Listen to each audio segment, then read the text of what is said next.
So Michelle, hi, our managing editor. Thank you very much. I'm Jeff Gedman with American Purpose. Welcome. We have a wonderful conversation in store for you. Before I say a word about that and begin the introductions, I'll tell you that we have a hard stop at 1 p.m. Eastern. We have a stellar group in the gallery. You will have an opportunity to make comment and ask questions. We build this as the tech competition with China, and that's what we're going to do.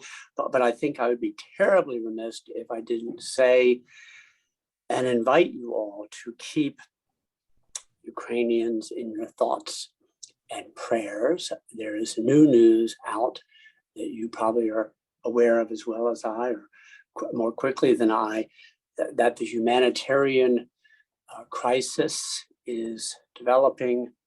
The war is accelerating. Refugees are pouring out of the country. And this is an exceptionally tough and demanding, excruciating moment. So I did want to say that, and Jared, you may or may not wish to get into that, or the gallery, but that's that. And that said, and I think that's extremely important to this group. Stephen Hill, thank you for agreeing to moderate the conversation with Jared, our guest of honor today. Stephen is an extraordinary individual. He's a journalist. He's a book author, 7, 8 books by my count. He writes about politics, technology, digital economy, and I can't think of a better person to ask questions, manage, and lead the discussion. Stephen, great to see you. You're a contributor to American Purpose. We value you greatly. Patrick Chamarel is a dear friend and colleague too. He's a member of the American Purpose editorial board. Patrick is the one who's organized this program. He deserves credit for that. And Patrick, we're going to give you the honors of, if you wish, making an introductory comment, but of course, introducing our guest of honor, Jared Cohen. Patrick, you have the floor. Thank you, Jeff. It's indeed an honor to have Jared with us today. In the interest of time, I will not repeat his bio as is displayed on the invitation for this session. Let me just say something of a personal nature, that I've known Jared since he was a student at Stanford in Washington in the early 2000s. It was also in the midst, actually, of an international crisis. If Jared, I'm sure, remembers that, it was Iraq. But Jared's really interest at the time, and certainly continues to have an interest in Africa. So he was traveling to, in Africa a great deal at the time, and learned to speak Swahili, which is no small accomplishment.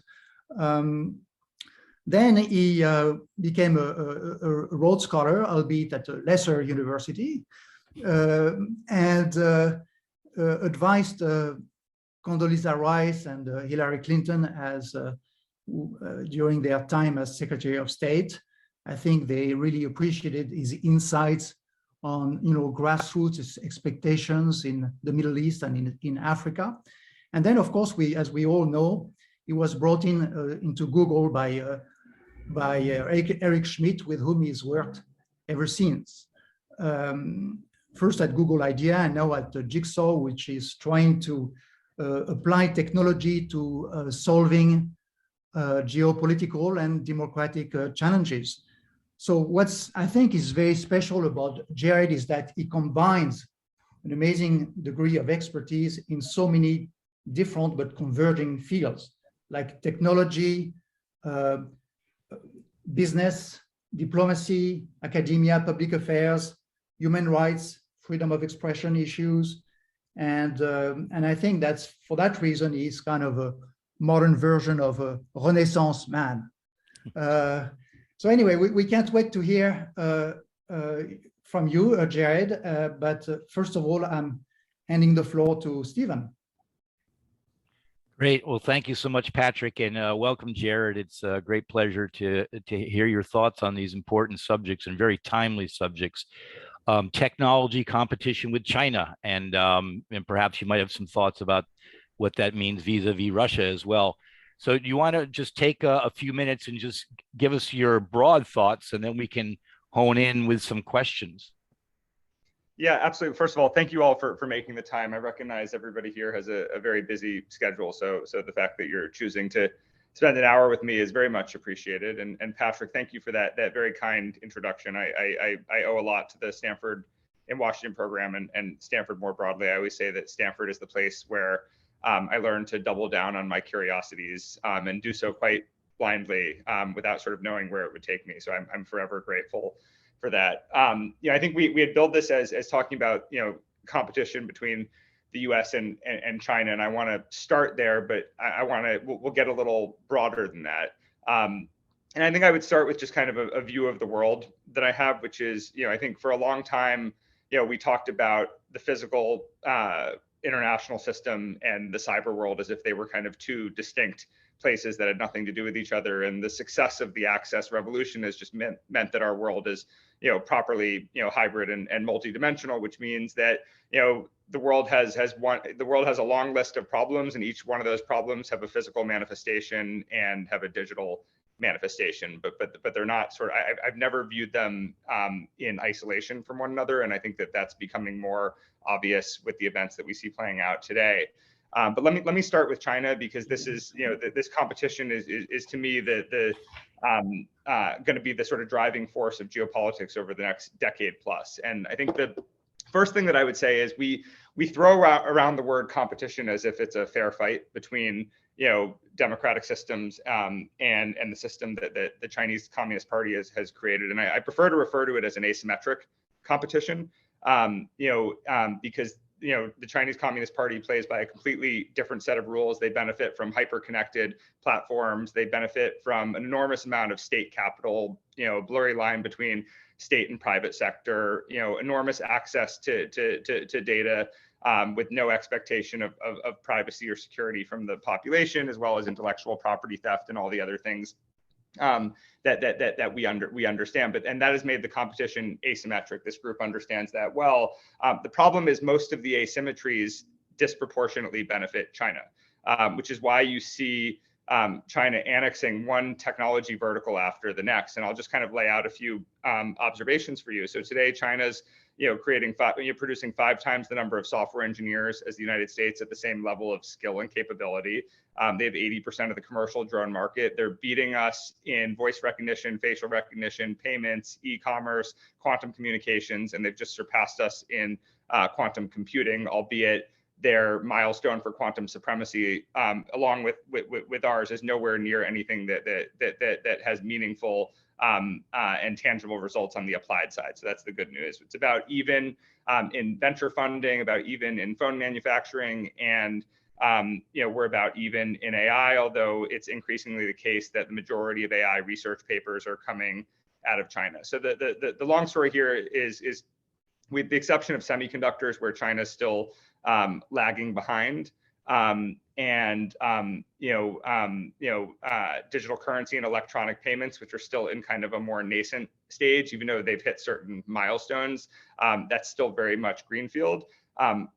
They've basically, even though the US had a first mover advantage on technology, we lagged behind on strategy, and we took the need for strategy for granted. And as a result, China has a very clear strategy, which is be bigger, better, faster.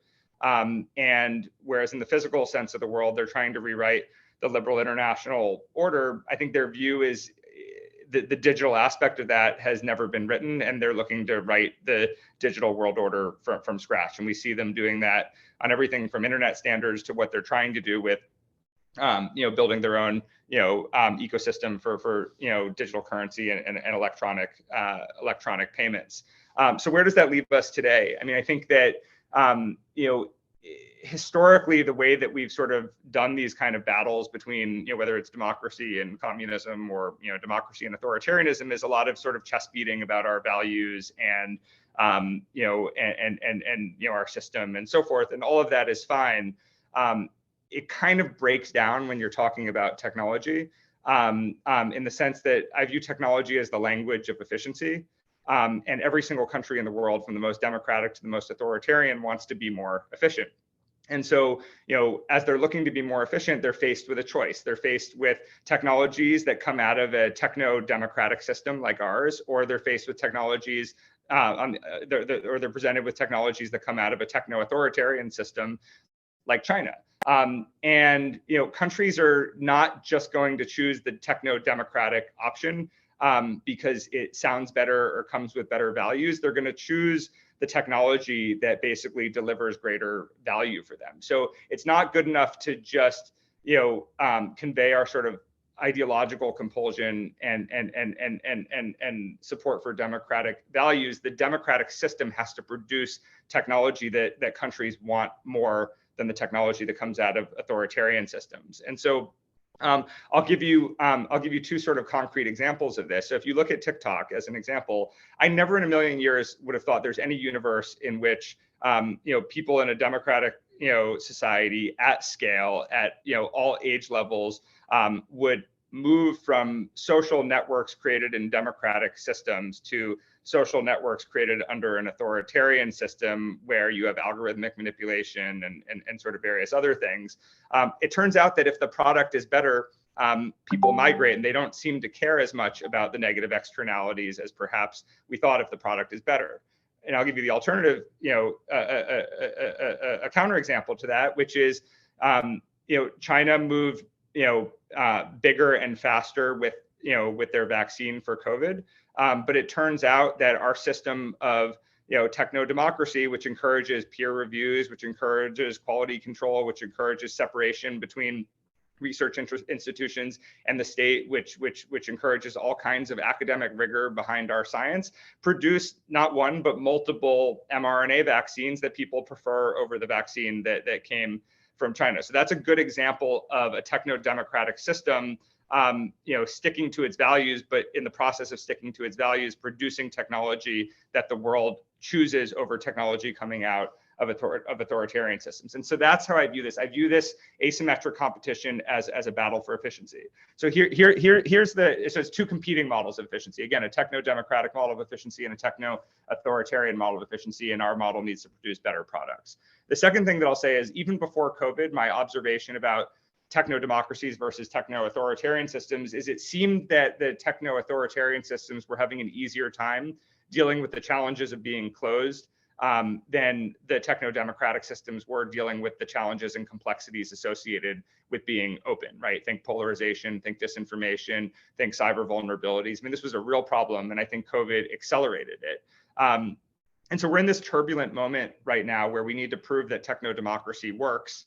And we need to level the playing field to overcome the asymmetries in this competition with China. And because the competition is asymmetric, I would argue that the US is just not big enough to compete with China on a 1-to-1 ratio. And so there's a multilateral opportunity right now that we're missing, which is, I've written and called for the creation of a new architecture, either formal or informal, of 12 techno democracies, right? What's unique to the democratic system is that the majority of technological expertise and capacity exists outside of government. And so we need to find a way to pool that together. So I think there's 12, advanced democracies that are also leaders in technology that are not geographically in the same place. And I think those countries need to get together and ask the question, what are the sort of critical technological, what are the critical technologies, and what are the sort of critical aspects of a technological agenda that is heavily tethered to the system of governance? So for instance, I don't care, they don't need to take on every aspect of technology, but if you look at, for instance, digital currency and electronic payments, it matters a lot whether that ecosystem is being created by a democratic system or an authoritarian system. Same with AI, same with quantum computing, same with internet standards, and a number of other things. I'm happy for high-speed rails to play out in an asymmetric context. So we need a limited technology agenda that where the stakes in terms of the governance model matter a lot.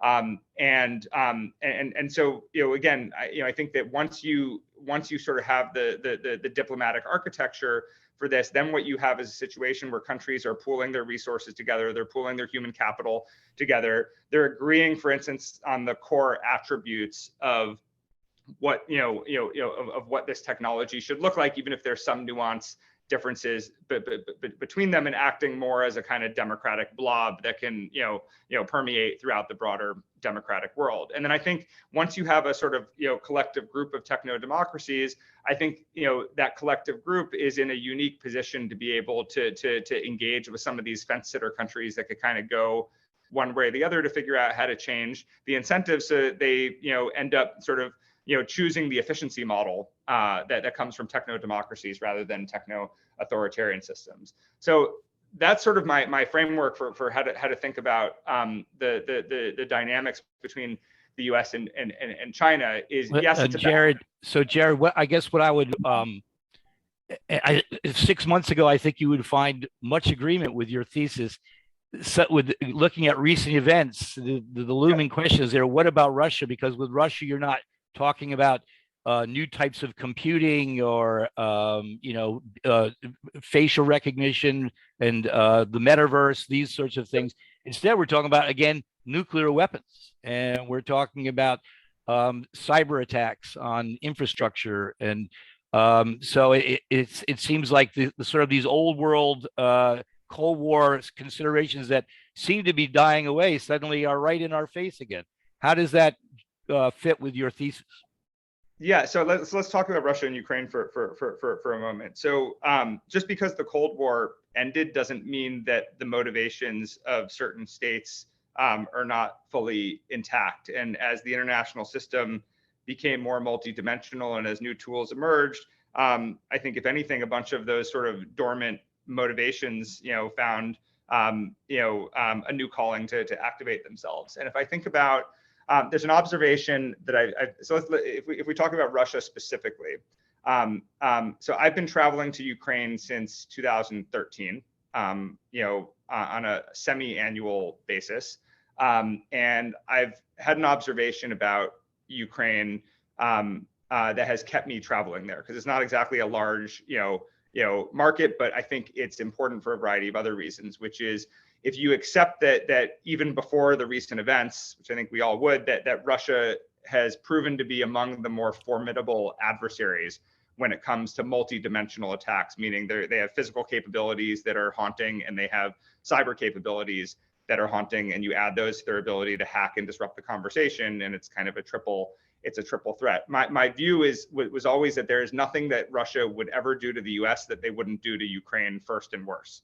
And I would say the same thing with regard to a number of those other frontline democracies on Russia's border, but particularly with Ukraine. So part of the reason I kept going there and part of the reason I kept sending my team there is, the Russians used it as target practice, and therefore it became a hub of innovation for nefarious cyber activity. But from our perspective, it was a crystal ball of what we were likely to see 1 to 2 years out. So everything that ended up mainstreaming that we saw in the cyber domain, we typically saw first in Ukraine. We saw deepfakes used in Eastern Ukraine before anybody was calling them deepfakes. We saw, the amassing of troll farms and the creation of synthetic, armies of fabricated, identities in Ukraine before we saw it anywhere else. So I always made the argument that we should, protect countries like Ukraine because it's the right thing to do to support democracy. But even if you applied the most selfish lens to it, for instance, after the 2016 presidential election, the best way to protect future elections is to double down on protecting countries like Ukraine, because you do the right thing while at the same time understanding what you're going to be up against in 1 to 2 years. And then you have an opportunity to work with enormous technical talent on the ground who's on the front lines of a lot of these challenges. But to get to your question, Steve, and then I'll shut up about this. I think what we're seeing play out right now is kind of a tale of two multilateral stories, one which is finally starting to go well and one which is still not going well.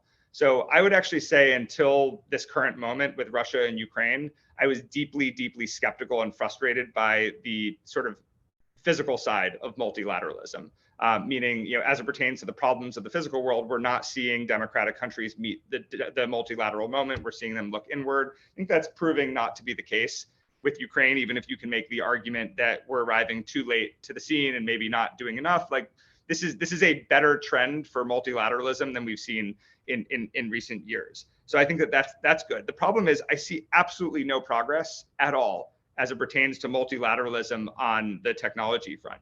And so I think as I think of and reflect on your question, we're really good at doing multilateralism in a moment of emergency when we want to, and there's a political will to meet some of the physical threats and the physical challenges. We don't have a good framework yet for doing multilateral responses as it pertains to things like disinformation and nefarious cyber activity, and that continues to be the elusive geopolitical solution that we are trying to find. Well, I mean, if you step back from this for a second and take a broader look, there's some now who are saying we made mistakes with Russia in the 90s. We didn't have more of a collaborationist spirit. We made them feel isolated. You know, there's all sorts of talk about this and a lot of range of viewpoints about it. Is your framing of techno democracies versus techno authoritarians is when it comes to China, does that run a risk of us doing the same potential thing with China and you know, either alienating China, pushing it away to the point where it becomes more of a Cold War confrontation?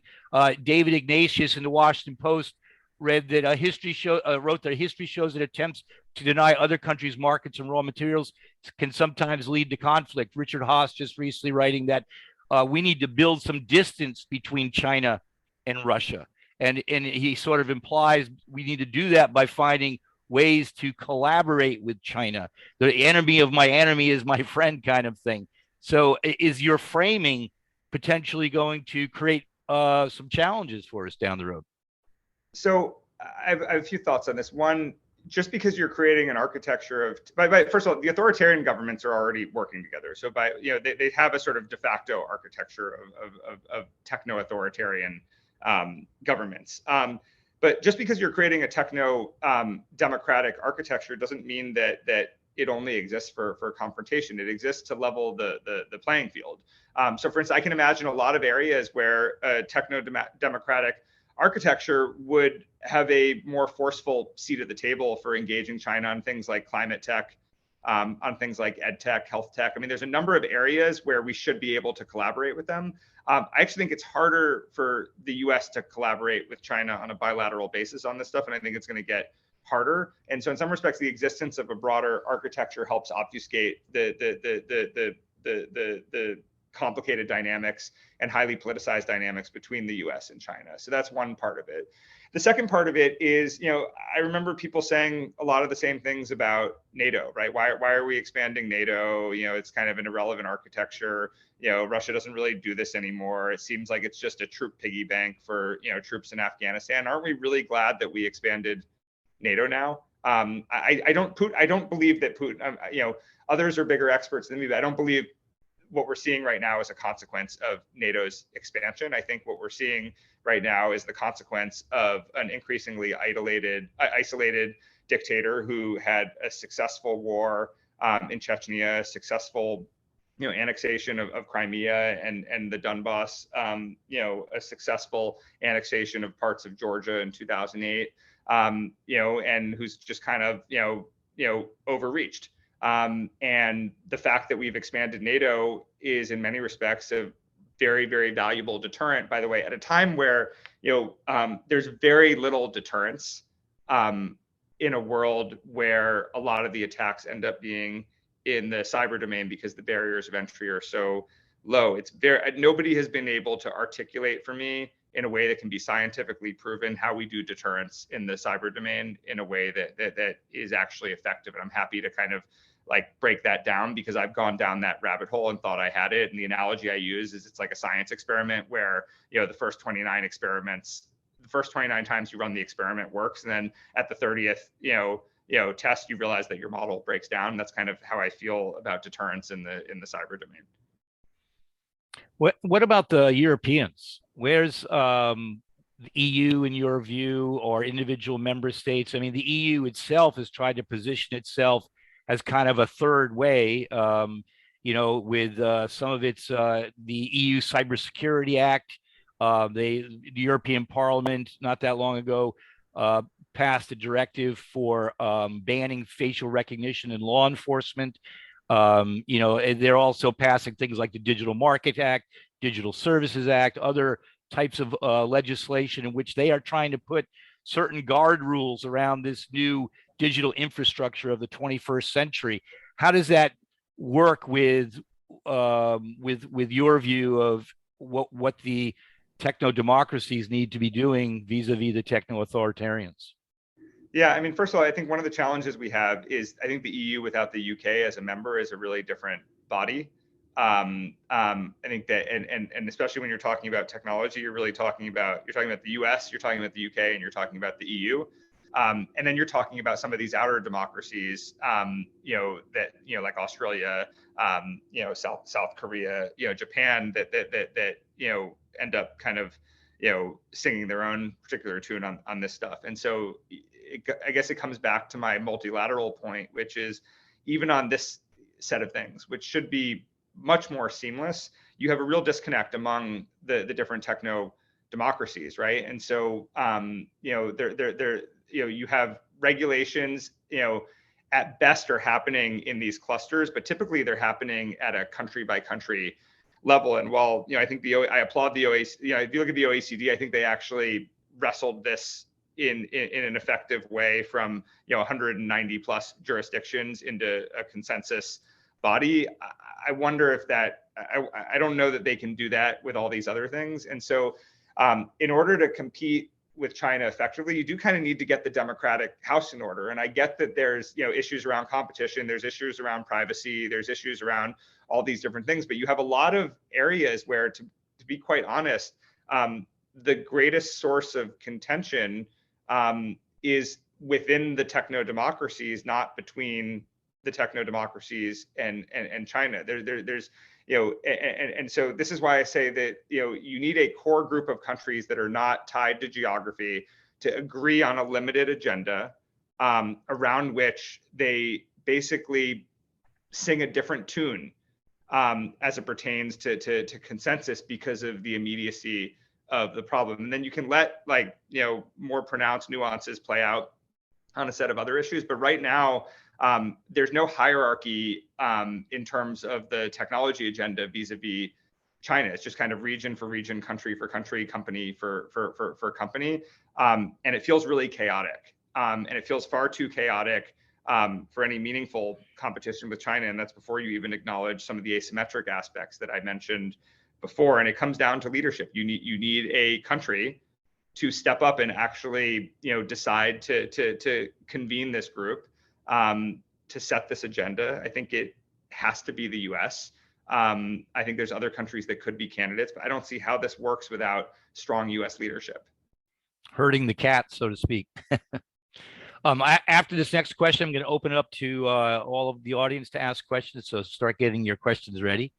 So Jared, I'm thinking we now have Secretary of State Jared Cohen, and so it's your task to go to China and figure out what we can collaborate on, what we have to compete on.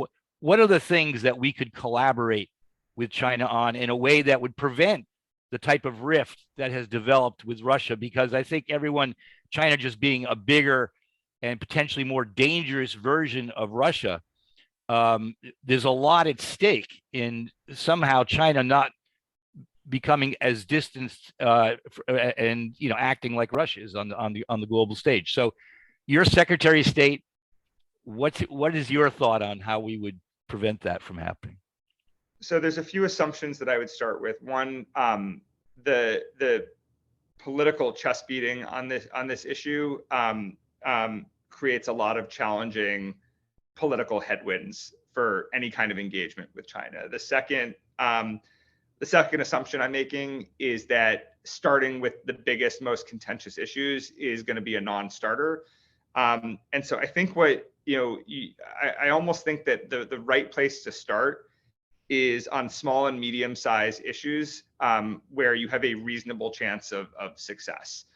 So I guess I would start with what are the areas where the two countries are already heavily intertwined and where their interests are most aligned. And I think you have to prove that there are some areas of collaboration that can be mutually beneficial. So I think you'd want to start there. Such as any suggestions of what those might be?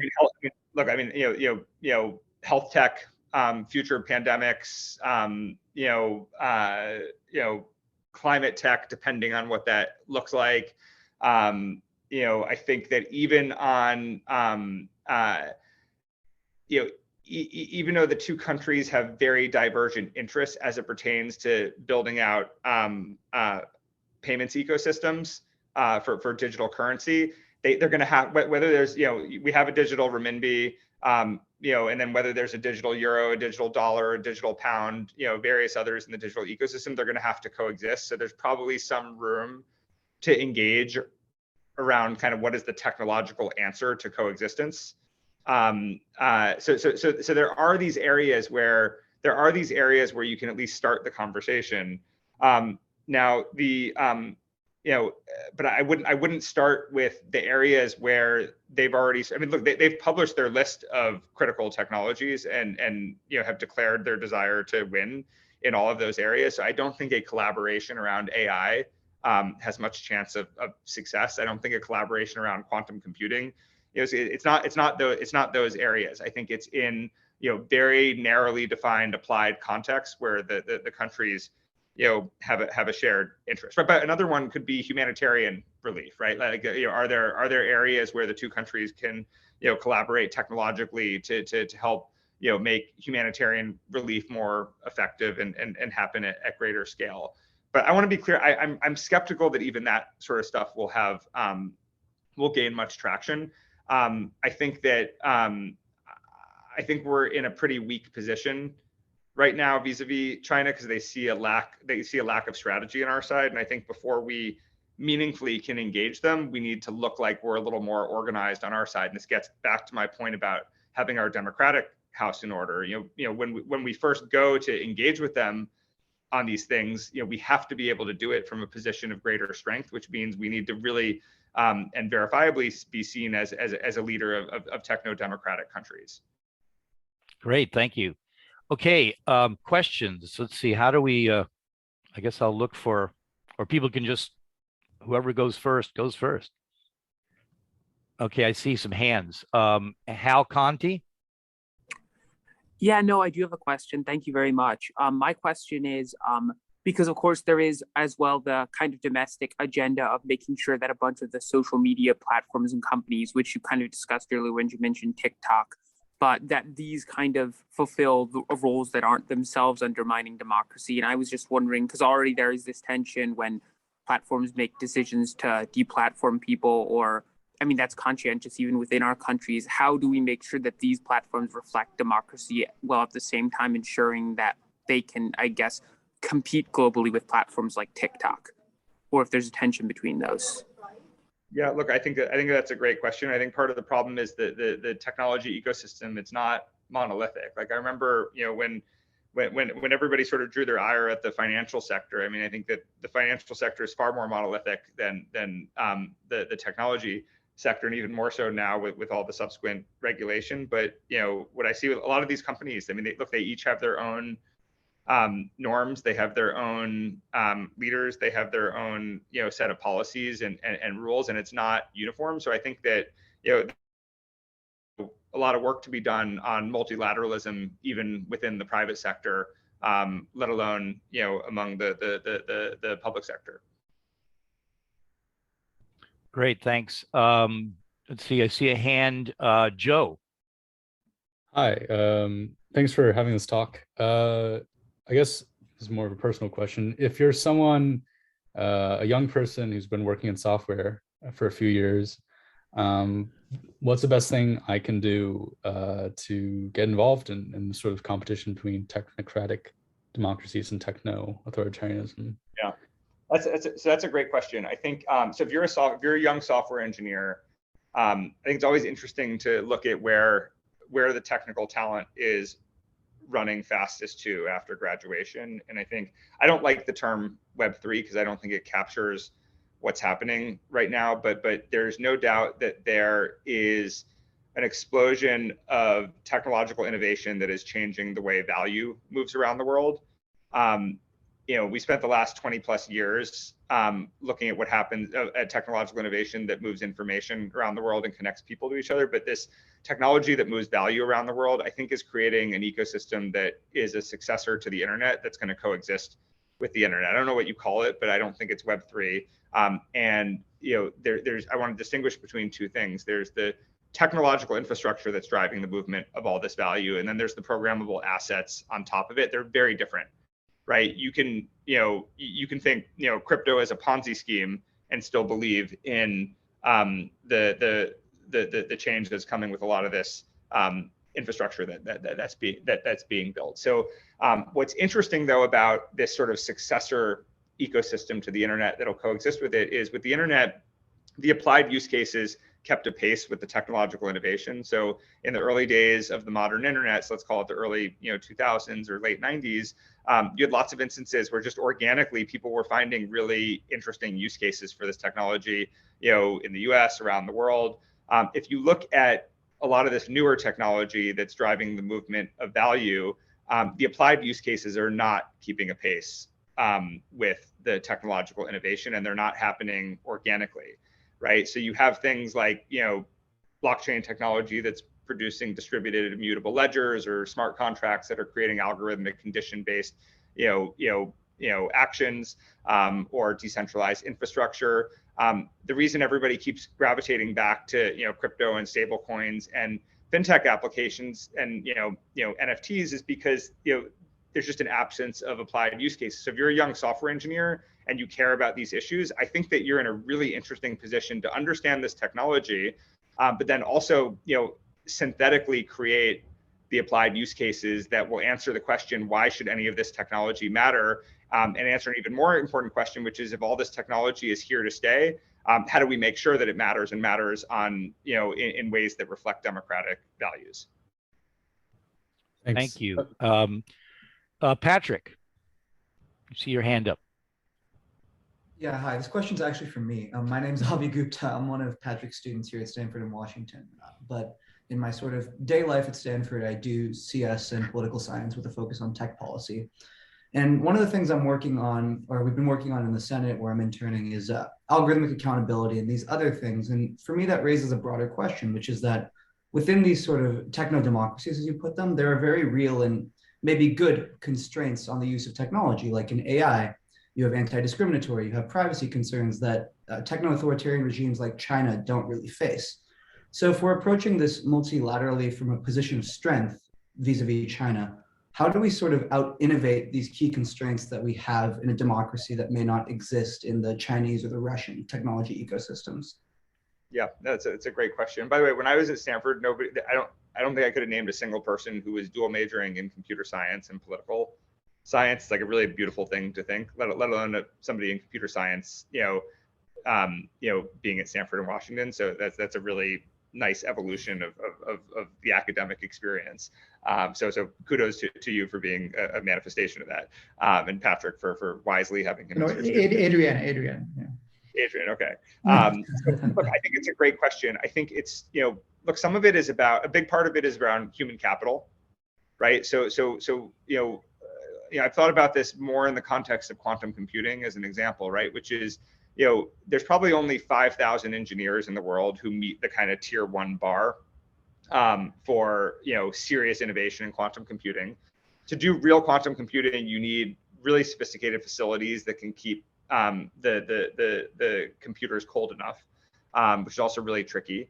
And so there's really only so many countries that do this, and the human capital. So one way you could imagine, one way you could think about this is, can you imagine creating kind of flexible zones for human capital in distinct areas, whether it's quantum computing or AI or something else, where individuals are incentivized to stay within those zones, move freely within those zones, exchange, engage in technology transfers within those zones. So you could imagine, techno democracies coming together and establishing kind of, where those zones are, make it easier for people, to get certain categories of visas, make it easier, lower the barriers of entry to getting scholarships, lowering barriers of entry to associated with the costs related to technology transfer. So none of these things are particularly sexy to think about, but they are really important because one of my biggest concerns about China in the future is, not everybody kind of beats the drum of democratic values, right? You have a lot of people who just, put their headphones on and they want to build great products and they want to go where there's the most training data and, where you have the most talented engineers and they have the most access to capital. And I firmly believe, and I think it's already happening, that the Chinese Communist Party has worked very hard to make, Beijing, Shanghai, and elsewhere, an attractive place for people to go. And I don't want to see a brain drain from the US, let alone from the democratic ecosystem, just because people are being offered more money, more data, and an ecosystem that lends itself towards what they might want to do. We have to sort of fight harder to keep them within the democratic orbit. Great. Jeremy, you have your hand up. Yes. Hi, can you hear me? Yep. Yes. Yes, great. So in terms of getting public support for, an alliance of what you call techno-democracies, do you see any tension between the techno part and the particularly techno, companies that have made that rely on profits from IT and particularly personal data, and the democratic part? I guess while I have you, this is related, and you can feel free to answer any part of these, but do you know why Google ended its use of the motto "Don't be evil"? And have you or your colleagues struggled with how this and other acts have made it harder for public trust in techno democracies whose technical architecture is dominated by data mining corporate giants? And the last short one, do you agree with the guidance from the documentary, The Social Dilemma, that if you're not paying for the product, then you are the product? I mean, it's a very loaded set of questions, but I think on the first point, I think if you look at one of the biggest impediments to cohesion among among techno democracies, I don't think that the complexity of the relationship between US based tech companies and some of the European countries is so invisible, right? And so look, this is where I think again, I come back to the point about getting our democratic house in order. I think that we can have a healthy tension between big companies that are US based and European countries, while also recognizing the importance of this competition with China, because I don't think the answer is beating up entirely on the technical capacity, the technology that feeds our capacity to engage in this fight.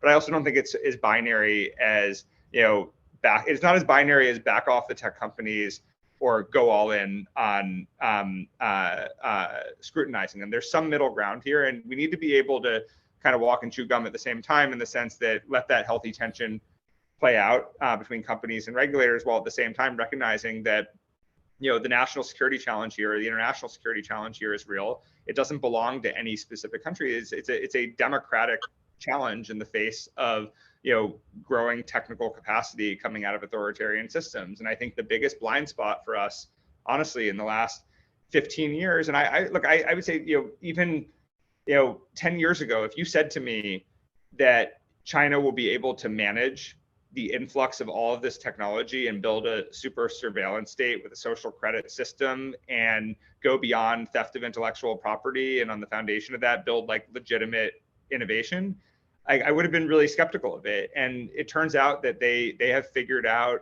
how to use technology as an incredibly effective tool of surveillance and control.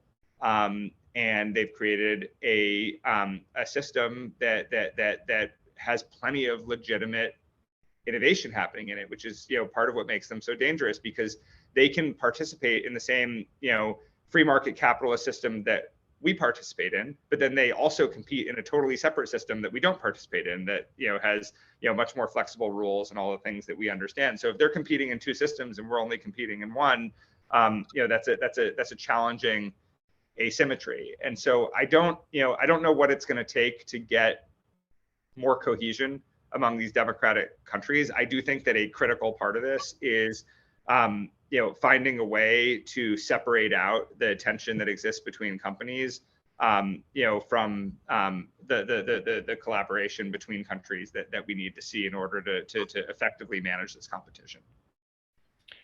And Jared, how about the Biden administration? How are they doing here? What would be your scorecard for them, particularly, I guess, in terms of the techno democracies aligning? There's a lot of past difficult episodes to make up for, from the Chancellor of Germany's cell phone being, spied upon, to, massive amounts of data from Facebook and others. I mean, I think for many Europeans and perhaps Canadians and Australians and Japanese who you are looking to as being part of your techno democracies, they look at the US and they have a very different view on this than what we being here in the US might have given past episodes. So how does the Biden administration, how is it doing, and what can it do to close this gap?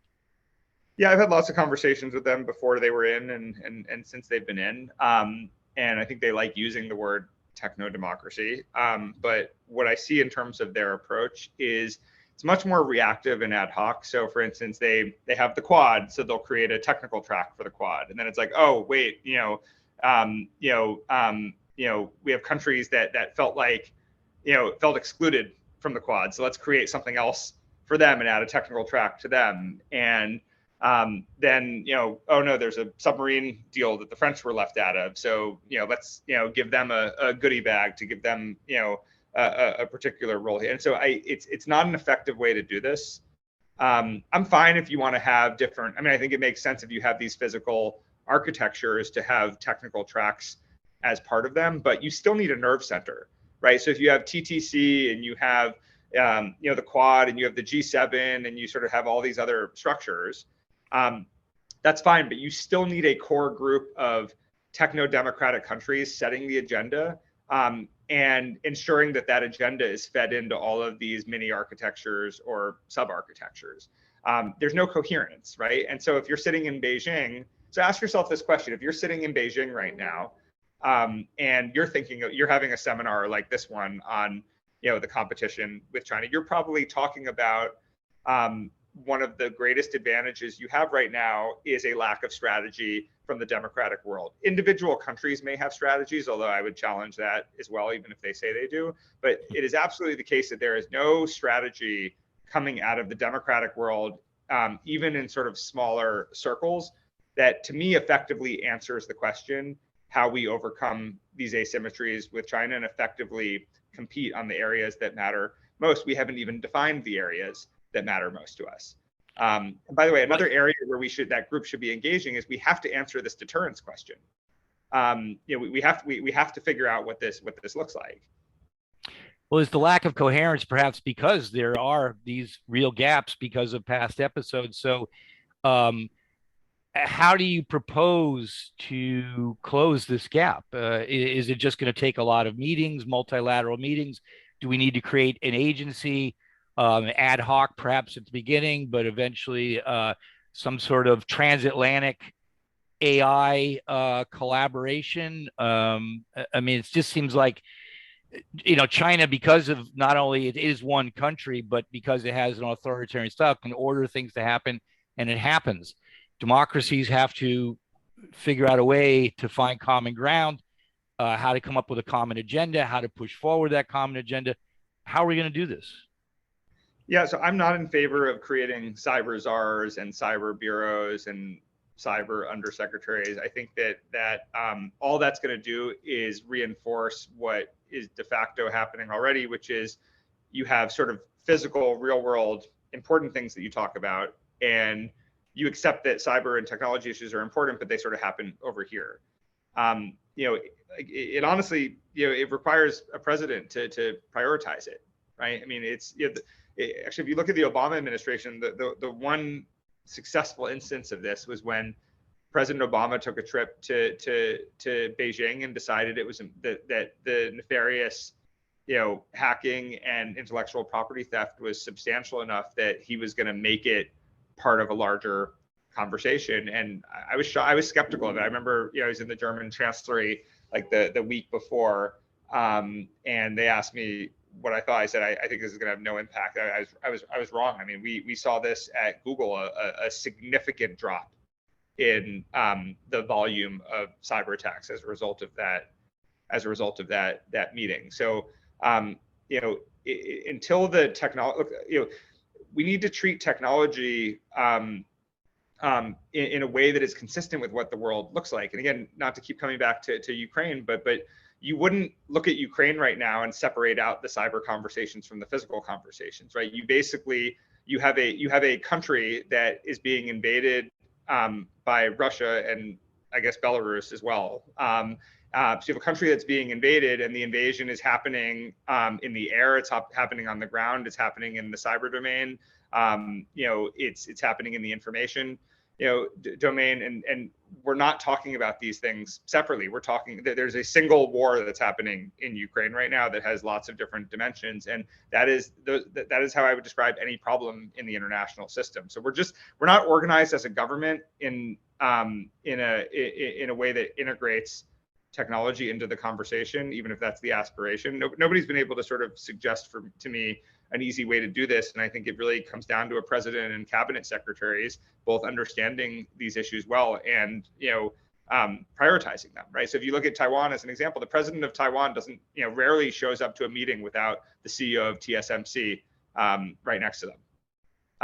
Like they understand how intertwined every aspect of their security is with the dominance of their semiconductor business. And if there are any questions, you please use the yellow hand or show me your hand, whatever you want to do it. So, I mean, we only have a few minutes left here, but Jared, am I wrong in assuming that you're suggesting that the Biden administration is not coherent enough? It's not doing enough. And I'm sure, have been talking with people within that administration. Is it just because they have other focuses and that's preventing them from taking this as seriously as you're saying they should be? Or is it, we all know what happened with Build Back Better, and they certain legislative initiatives that didn't get the votes in the Senate that they needed, and that kind of set back their agenda on other things. And now, of course, we're getting close to midterm elections where almost nothing happens. How does the Biden administration move forward with this? Yeah, I don't think it's that they don't care, and I don't think it's that they're not trying. I think it's hard. I think that our departments and agencies are set up the way that they're set up. And so anyone who's been in government and tried to change the organization of a department or agency will tell you it's a thankless task that is almost impossible, and that if you succeed, you don't get rewarded for doing so. So I have no illusions that this is easy. So I think that's part of it. And then I think some of it is like the reality of the physical side of geopolitics just keeps getting in the way, from, Afghanistan to the submarine deal, with France to now, Ukraine to, name your issue, right? It's only year one, and there's no shortage of things that have already happened. And so you come into government with all these, big ideas and things that you want to do. And then the reality of the day to day, doesn't leave a lot of time for, big ideas and forward thinking and creativity. So yeah, I'm sympathetic to that. I'm not passing judgment. But I am sounding the alarm bells on the fact that we are not meeting the multilateral moment as it pertains to these set of issues. And the window is closing very, very quickly. Got it. Any questions for Jared? Okay, Patrick, your colleague has a question. Patrick, meaning Avi. Yeah, sorry. Hi, me again. I was wondering, one of the countries we haven't discussed in the course of this has been India. And do you see any potential there as both a counterweight to China and as a source of technical talent and innovation in a democratic system? It's hard to figure out which way India is swinging these days, to be honest with you. So I think it's hard to answer that question until we see India right now is basically talking out of both sides of its political mouth, and with very little pressure or accountability, right? And I think they're sitting nicely as a member of the Quad, and I think that they understand the value of their position vis-a-vis China, and I think they're using it very effectively to play both sides. I remember during the Bush administration, we had a conversation about India in the context of Iran, where there was a similar frustration. We all kind of lamented that you have to, at some point, you have to pressure countries to choose a side, even if it's uncomfortable for them. But I think so much, depends on, the direction Modi wants to take that country. I think India really is, he's firmly in political control, and he's flirting with both, the democratic system and the authoritarian system, and it's looking quite hybrid to me right now, and we'll see which direction it goes in. Great. I see Jeremy with a hand. I think we have time for one more. Yes, I just I appreciate you're thinking about this deeply, but and maybe I missed it before, but do you think that companies like Google, Alphabet, which for a long time use these YouTube algorithms to make money by making sending people to more extreme and false videos, do you think that they have some work to do in terms of accountability and maybe supporting some sort of regulation or some sort of way to get back, so that, because otherwise it's hard for me at least to imagine people aligning as seeing people from Google as leaders of to trust in a techno democracy.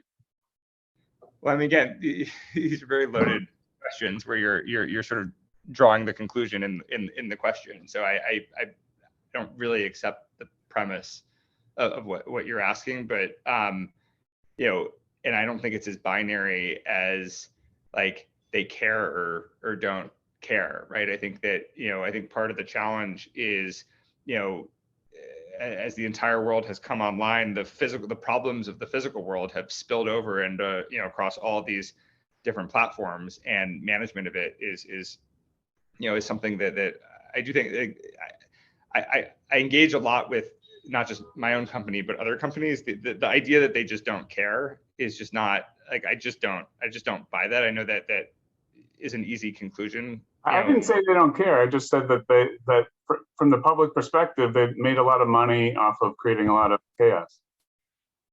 I mean, again, these are like really, Well, I mean, maybe another way of putting it, and we don't have much time, but there is a new business model that is created. Some have called it surveillance capitalism. Some have called it by other names. And so, in some ways, you could look at China as having taken that business model, and now it's just ramped it up on steroids into a state capitalism model. So, there's issues of credibility and who's the right person or company or a country to call for a new way of doing this. I mean, is there? Yeah, I think, look, the best way I can answer this is there's no doubt that the companies, so these companies are kind of, they're national champions, depending on the country they started in, but they're also kind of, democratic champions in the sense that they exist because the democratic system created the conditions for them to germinate. And I do think that there's a tremendous amount of partnership to be had between the governments that are trying to kind of grapple with these problems and the capacity and the knowledge that these companies have. I would like to see, kind of two conversations. One is the sort of the regulatory conversation, but I think there needs to be a separate track that focuses on troubleshooting some of these big issues in the international system. I mean, my Alphabet, company Jigsaw, I mean, we work on this every single day. We're building technology to address problems that are destabilizing the internet. So I think that's why I take some issue with the question, because my whole sort of entity exists to try to work on, some of these problems. I think, again, the issue is, the same way you need collective action among, governments, you also need that multilateralism, across sectors as well. Great. Thank you, Jared. Thank you everyone for attending. Jeff, you want to take us out or? Well, I will, Stephen. So, Jared, what a valuable hour you've given us. That's precious time in your day. Thank you. I've taken a bunch of notes. I say thank all of you, and thank you, Patrick, for bringing us together. Beautiful moderating, management of the conversation, Stephen. But Jared, among the many notes I've taken down, I've noted more than once that you have emphasized that ad hocery and reactive is prevalent and highly problematic, that strategic and integration, I'll say, and agenda setting is vitally important. And it's my view that we're on a number of these issues now at a fork at the road for a variety of reasons. And that creates this opportunity for what you've been advocating. Jared, a final word for you to take us out? No, I think we said we would get out of here on time, so I'll adhere to that. But really, it's a pleasure talking to all of you. Great questions. We covered a lot of ground. There's lots of things that we could have touched on, but I'm satisfied with what we covered in this hour. Great. Jared, Patrick, Stephen, everybody who joined today, thanks so much. Good afternoon, good evening. Thanks, everyone. Thank you.